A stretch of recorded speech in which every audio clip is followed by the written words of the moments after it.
नमस्कार विद्यार्थी मित्रांनो, महा एक्झाम पॉईंटच्या या एज्युकेशनल यूट्यूब चॅनलमध्ये आपलं सर्वांचं स्वागत आहे. तर मित्रांनो, आजच्या व्हिडिओमध्ये आपण CHSLs म्हणजे जे combined higher secondary level examination आहे, त्या एक्झाममध्ये जनरल अवेअरनेसमधील क्वेश्चन्स कसे येतील व आतापर्यंतच्या एक्झामिनेशनमध्ये कोणत्या प्रकारचे क्वेश्चन विचारले गेलेले आहेत हे आपण पाहणार आहोत. तर मित्रांनो, आजचा व्हिडिओ आपला हा हिंदी भाषेतून असेल, कारण का CHSL ही केंद्र सरकारची नोकरी असल्यामुळे तिथं तुमचं जर परीक्षेची भाषा असेल ती फक्त हिंदी आणि इंग्लिश असेल, दोनच भाषेमध्ये परीक्षा पेपर अवेलेबल असेल. परंतु आपण जर मराठीतून प्रिपरेशन करून घेतलं तर आपल्याला परीक्षेसाठी तिथं आन्सर देताना खूप ट्रबल होईल, त्रास होईल. त्यामुळे आपण हा जो सराव आहे तो पूर्णपणे हिंदी आणि इंग्लिशमध्येच करणार आहोत, जेणेकरून आपण क्वेश्चन पाहताच त्याचा आन्सर झटकन देऊ शकू. त्यामुळे आपला व्हिडिओ हा हिंदीमध्ये असेल. तर मित्रांनो, व्हिडिओ स्टार्ट करण्या अगोदर मी तुम्हाला सांगू इच्छितो की आपल्या या महा एक्झाम पॉईंट या चॅनलवर सर्व प्रकारचे कोर्सेस हे फ्रीमध्ये उपलब्ध करून देण्यात येतात. ते कोणतेही कोर्स असो, MPSC UPSC किंवा इतर कोणत्याही कोर्सेस जर तुम्हाला फ्रीमध्ये तयारी करायची असेल तर आता चॅनलला सबस्क्राईब करून घ्या आणि जॉईन पण करून घ्या. जॉईनिंग केल्यास मित्रांनो आम्ही तिथे स्पेशल तुम्हाला मोस्ट इम्पॉर्टंट व्हिडिओ लेक्चर्स तिथं आम्ही प्रोव्हाइड करू. तर मित्रांनो, लवकर जॉईन करून घ्या आणि नवीन असाल तर सबस्क्राईब करून घ्या. व्हिडिओ आवडला तर नक्की लाईक करा. तर आपण आजच्या या CHSL जनरल अवेअरनेसच्या सिरीजला आपण स्टार्ट करूया. तो दोस्तों, हमारे आज के इस सीरीज में का जो पहला सवाल है वो इस तरह का है कि लाल किले में मुगल अस्तित्व किसके पतन के साथ समाप्त हुआ। तो इसका जो आंसर है वो ऑप्शन नंबर डी है, बहादुर शाह जफर। बहादुर शाह जफर है मुगल अस्तित्व के सबसे आखिरी सम्राट थे। तो हमारा दूसरा सवाल है कि निम्नलिखित में से कौन सी संधि ने पेशवा बाजीराव द्वितीय के स्वतंत्र अस्तित्व को समाप्त कर दिया। तो इसका जो आंसर है वो है बेसिन की संधि। बेसिन की संधि ने पेशवा बाजीराव द्वितीय को स्वतंत्र अस्तित्व को समाप्त कर दिया।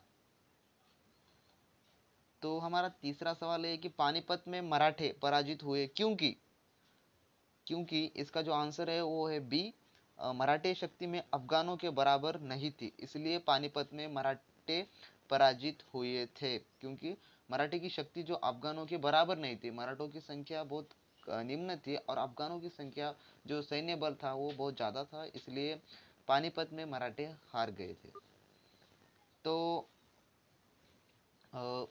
अपना अपना चौथा सवाल ऐसा है कि रंजीत सिंह की राजनीतिक राजधानी लाहौर थी, तो किस नगर को उसकी धार्मिक राजधानी कहा जाता था।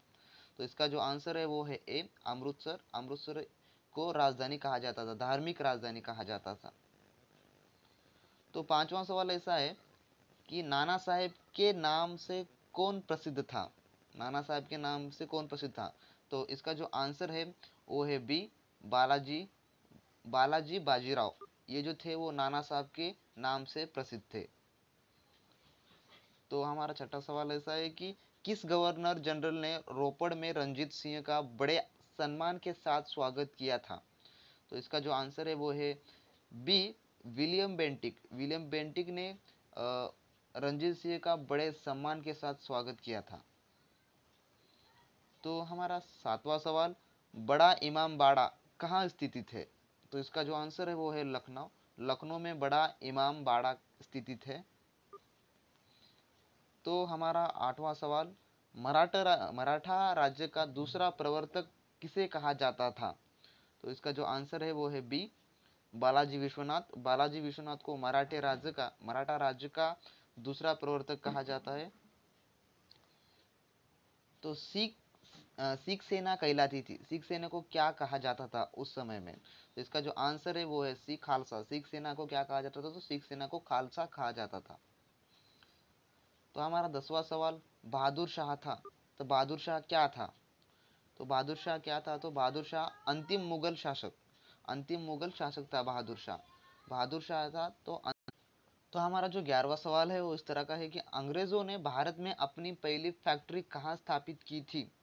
तो इसका जो आंसर है वो है बी, सूरत। सूरत में अंग्रेजों ने अपनी पहली फैक्ट्री स्थापित की थी। तो हमारा 12वां क्वेश्चन, निम्नलिखित में से किस घटना ने ब्रिटिश ईस्ट इंडिया कंपनी को बंगाल सूबे का वास्तविक स्वामी बना दिया। तो इसका जो आंसर है वो है ए, बक्सर की लड़ाई। जो बक्सर का युद्ध हुआ था उस समय ब्रिटिश ने ईस्ट इंडिया कंपनी को बंगाल सबको वास्तविक स्वामी बना दिया था 1764 में। तो बक्सर की लड़ाई कब हुई, ऐसा भी जो सवाल आया एग्जाम में, तो उसका आंसर ये बनता है कि 1764 में बक्सर का लड़ाई हुई थी। तो हमारा नेक्स्ट क्वेश्चन है, अंग्रेजों ने निम्नलिखित स्थानों पर जिस क्रम में अपने व्यापार को केंद्र स्थापित किए उनका सही काल अनुक्रम है। तो इसमें से हमें सही काल अनुक्रम चुनना है। तो इसका जो आंसर है वो है सी, क्योंकि उन्होंने पहली जो अपनी फैक्ट्री वो सूरत में, उसके बाद मद्रास, उसके बाद बम्बई, उसके बाद कलकत्ता, इस तरह से उन्होंने अपना साम्राज्य भारत में स्थापित किया। और हमारा 14वां क्वेश्चन ऐसा है कि निम्नलिखित में से कौन सी भारत में फ्रेंच बस्ती नहीं है। तो इसका जो आंसर है वो है सी, गोवा। नेक्स्ट क्वेश्चन है कि पूर्व में पुर्तगालियों का पहला वायसराय कौन था। पहला वायसराय कौन था। तो इसका जो आंसर है वो है सी, फ्रांसिस्को डी अल्मेडिया। ये जो थे वो पूर्व में पुर्तगालियों के पहले वायसराय थे। तो हमारा नेक्स्ट सवाल है कि भारत में सबसे पहले आने वाले और सबसे बाद में जाने वाले कौन थे। तो इसका जो आंसर है वो है पुर्तगाली। पोर्तुगल है भारत में सबसे पहले आए थे और सबसे बाद चले गए। तो हमारा जो आगे का सवाल है वो कुछ इस तरह से है कि भारत के लिए समुद्र मार्ग की खोज का श्रेय जाता है। तो इसका जो आंसर है वो है सी, पुर्तगालियों को जाता है।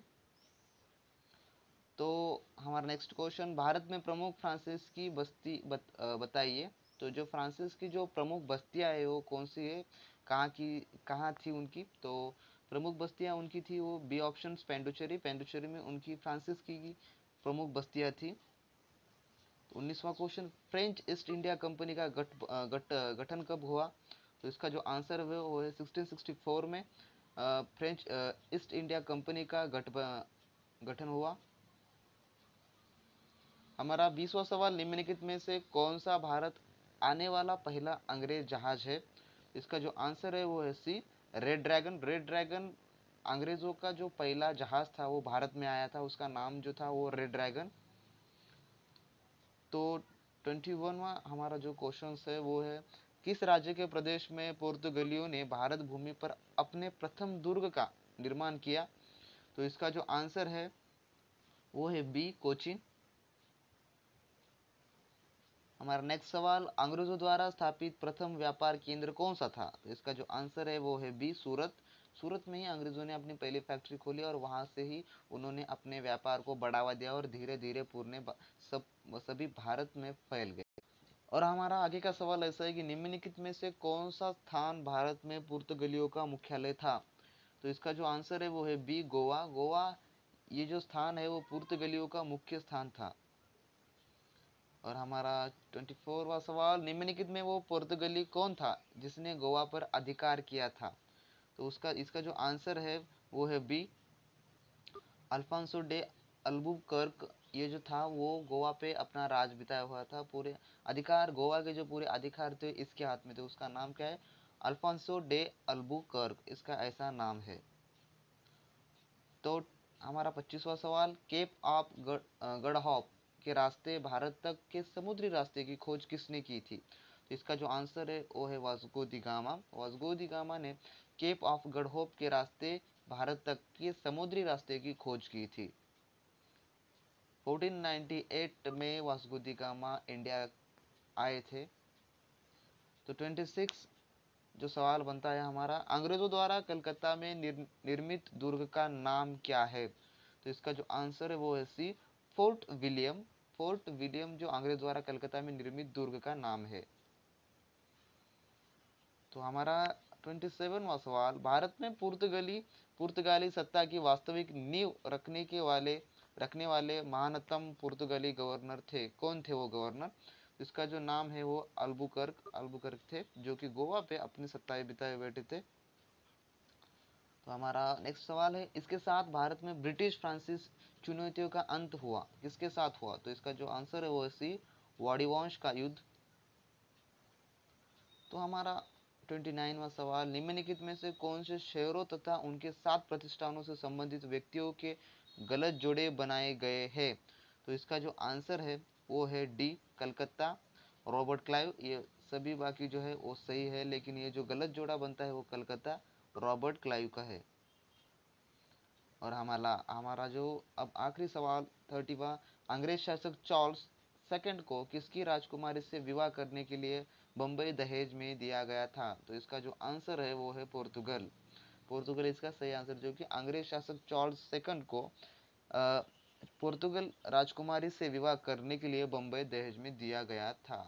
तो कुछ हमारे इस तरह के आज के टॉप 13 क्वेश्चन थे कि जो कि जनरल अवेयरनेस के थे और इंडियन हिस्ट्री बैकग्राउंड के बहुत ही इंपॉर्टेंट क्वेश्चन, जो कि आपके आने वाले CHSL एग्जाम में हमेशा पूछे जाने वाले हैं। इसलिए इनका आप खूब डीप स्टडी कीजिए, तभी आप CHSL की एग्जाम में क्रैक कर पाएंगे। अगर मैं बताऊं तो सबसे ज़्यादा महाराष्ट्र के स्टूडेंट जो है मराठी मीडियम के, वो कुछ बिल्कुल ना घबराए, क्योंकि हमने इसका जो पूरा सोर्स है हमारे व्हाट्सएप ग्रुप पे दे चुके हैं और फ्री में उपलब्ध कर दे, फ्री में अवेलेबल करा रहे हैं हम इसका सोर्स। आपको किसी तरह का पेड या किसी तरह की वहाँ पर आपको फी पे करने की ज़रूरत नहीं, आप फ्री में ये सब कुछ डाउनलोड कर सकते हैं। अगर इस सवालों की आपको PDF चाहिए तो डिस्क्रिप्शन में इसका लिंक दिया हुआ है, आप वहाँ से व्हाट्सएप ग्रुप ज्वाइन कीजिए, हमें पर्सनली मैसेज कीजिए। आप किसी भी कॉम्पिटिटिव एग्जाम की प्रिपरेशन कर रहे होंगे, लेकिन हम उसकी जो फ्री सर्विस में आपको मटेरियल्स अवेलेबल करा दे रहे हैं। इसलिए आप अपने दोस्तों के साथ ये वीडियो ज़रूर शेयर कीजिएगा, उन्हें भी कहे सब्सक्राइब करने के लिए, और उन्हें भी फ्री में ये सारा मटेरियल अवेलेबल करके उनके भी स्टडी में कुछ आप योगदान कर सकते हैं। तो गाइज हम मिलते हैं अपने नेक्स्ट वीडियो में, तो तब तक के लिए बी प्रैक्टिस क्रैक एग्जाम।